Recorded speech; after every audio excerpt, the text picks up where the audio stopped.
We had the extended family together, I think not last weekend, the weekend before, all in the sun, around the table, enjoying the weather whilst the sun wasn't behind the clouds.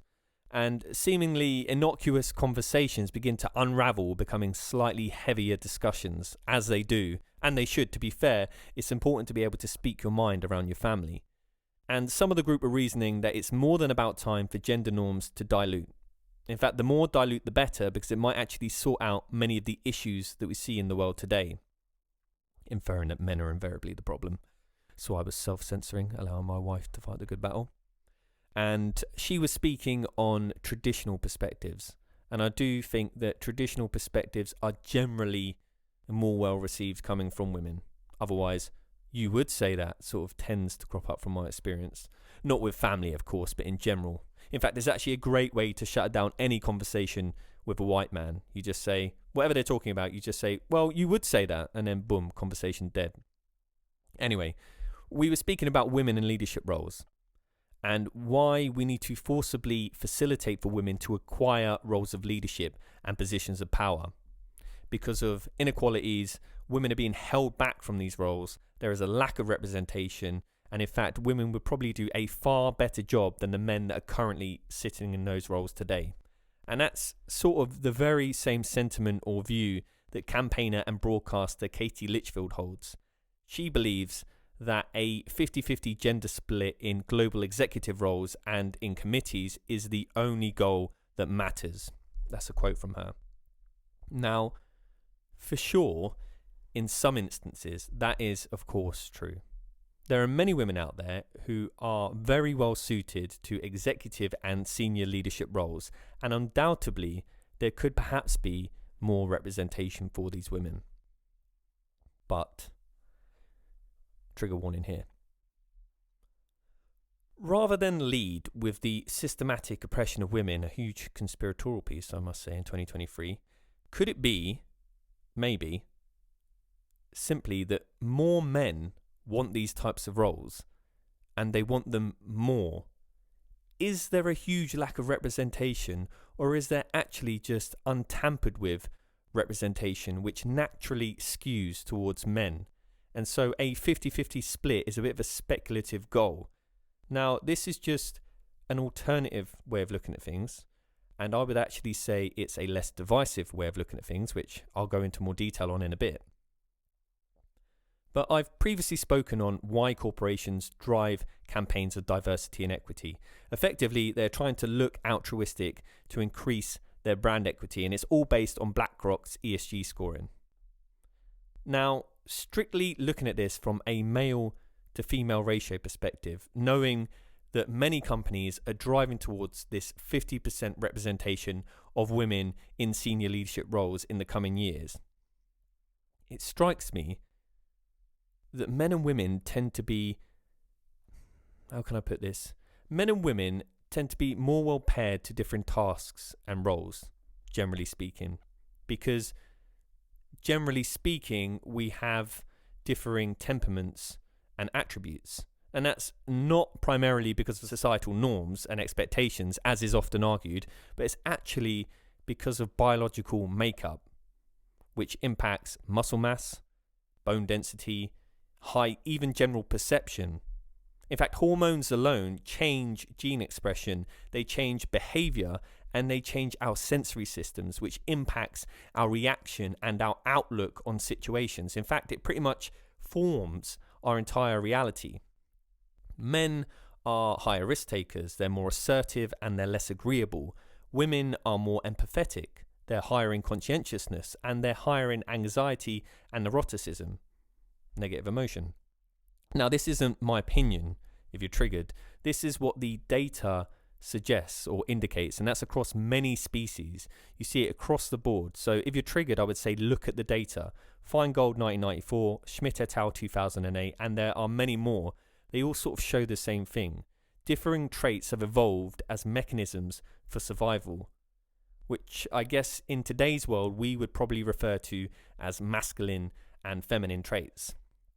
Men's lean towards the overt, so competition and leadership to evidence status, and women's lean towards covert behaviours, so bonding of community to try to manifest a caring and safe environment.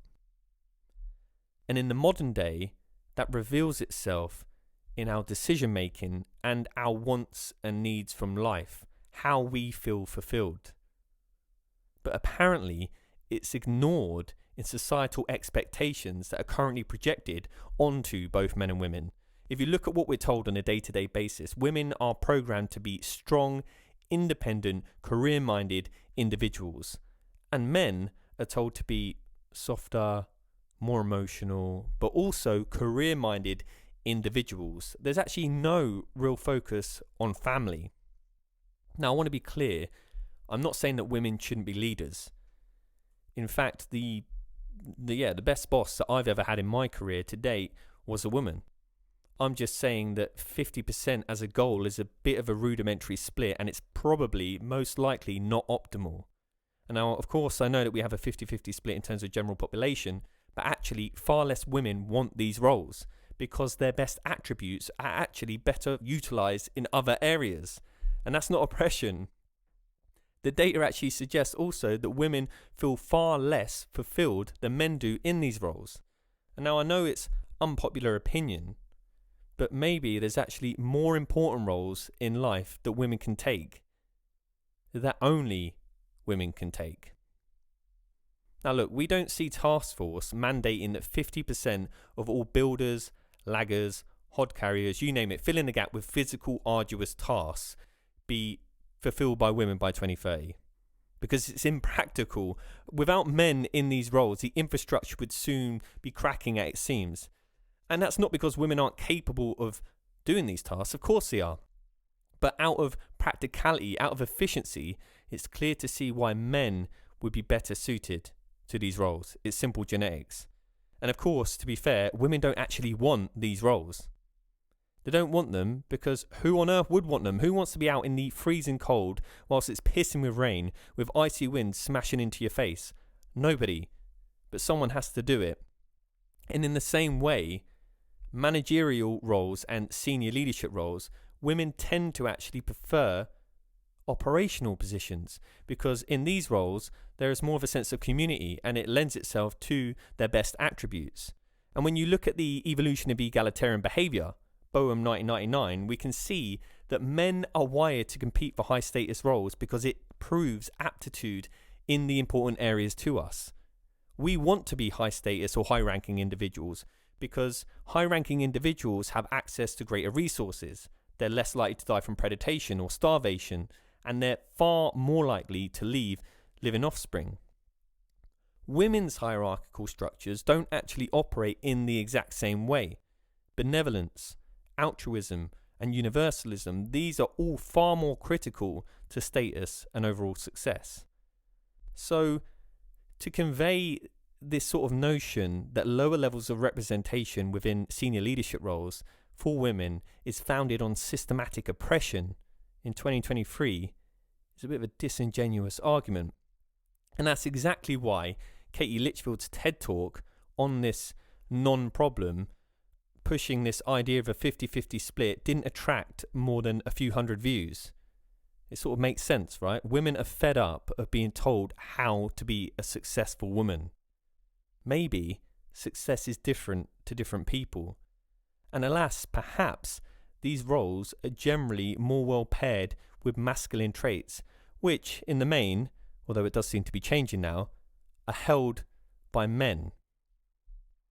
Many people like the idea of going into one of these high-powered roles, but they don't actually have the characteristics, the ultimate tunnel vision, or the determination required to make it to such roles.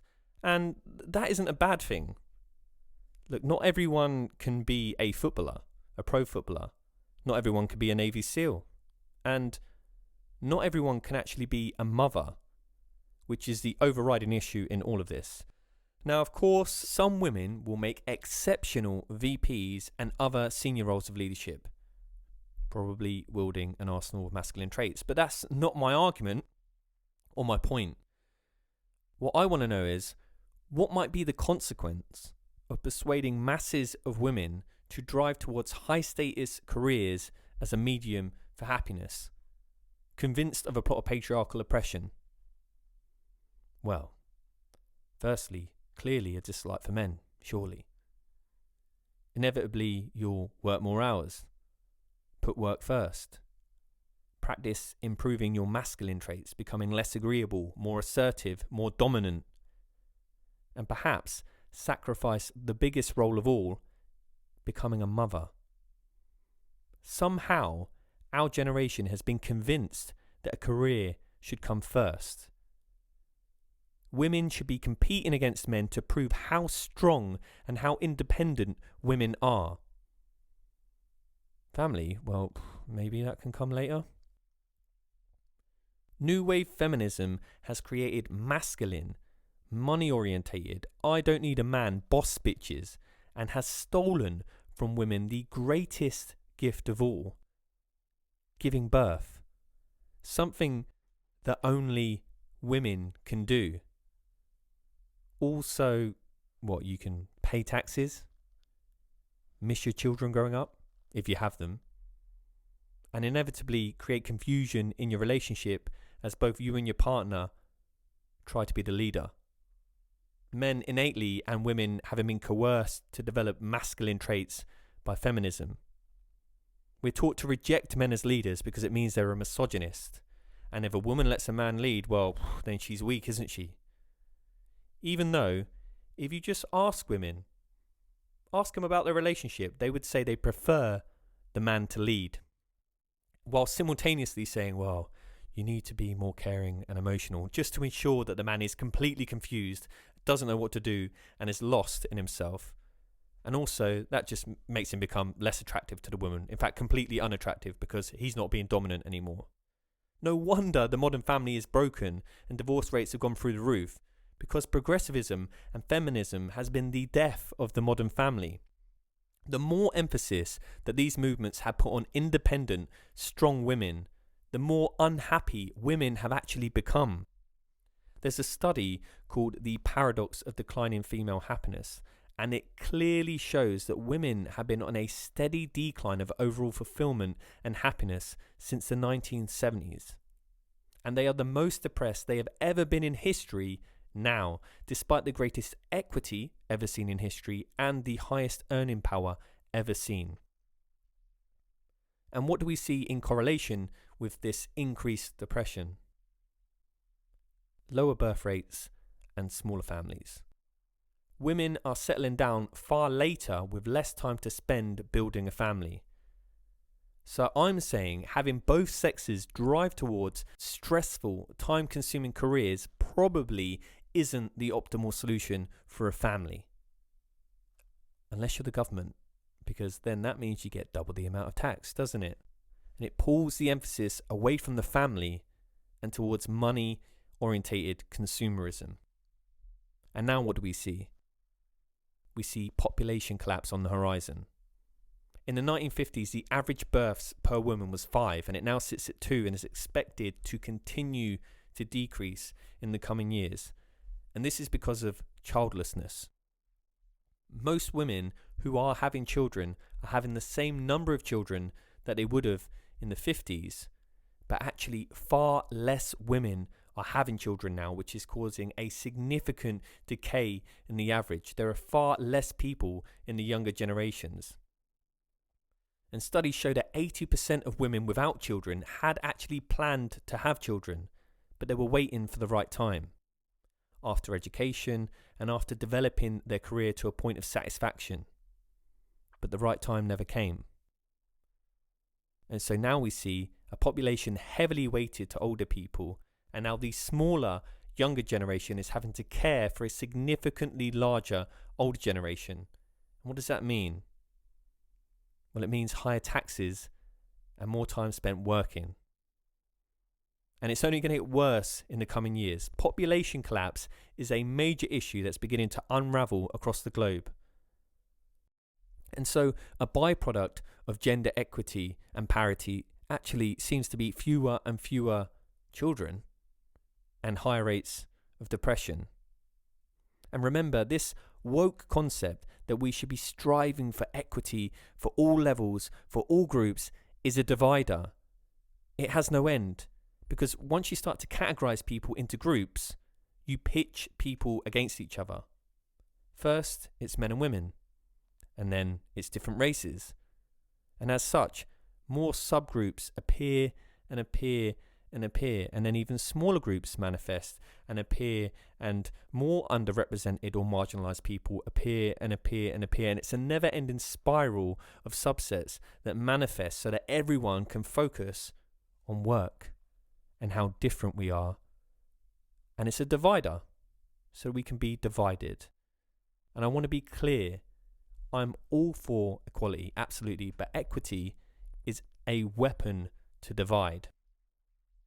Maybe it'd be better to tell people they can rather than make people feel like they must.